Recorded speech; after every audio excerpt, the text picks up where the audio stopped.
In today's video, I'm going to teach you how to add columns in Looker Studio charts. Whether you're new to Looker Studio or looking to enhance your data presentation skills, this guide will walk you through the process step by step.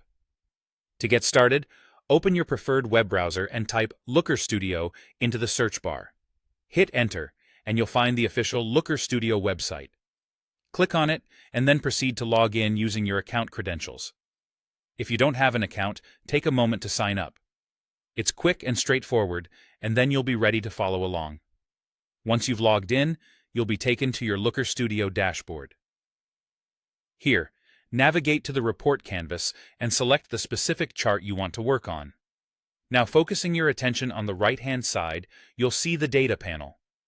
This is where much of the magic happens. Scroll down to locate the Dimensions section. Dimensions in Looker Studio define what data you see in your chart. Essentially, they are the categories of information that your data can be divided into. To add a new dimension to your chart, you have a couple of options. Either click on the Add Dimension button, or if you're feeling a bit more hands-on, you can drag a new field from the fields list directly into the Dimension or Breakdown Dimensions section of your chart. Instantly, you'll notice a new set of columns appear, reflecting the data for the new dimension you've chosen.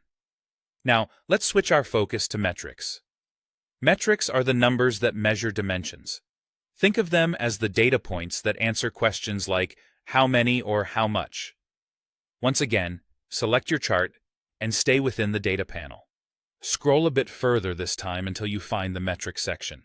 Similar to adding dimensions, you can click on Add Metric.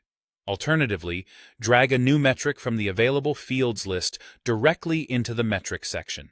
Your chart will soon refresh and display this new metric as an added column, enriching your data with additional insights.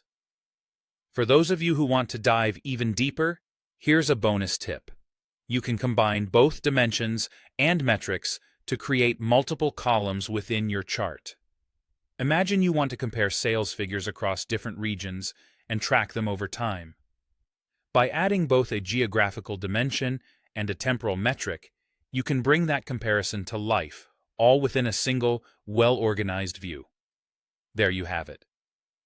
You've successfully learned how to add dimensions and metrics as columns in your Looker Studio chart. By grouping your data with dimensions and showcasing varied metrics, you can empower yourself and your audience with rich, informative data stories. Happy analyzing!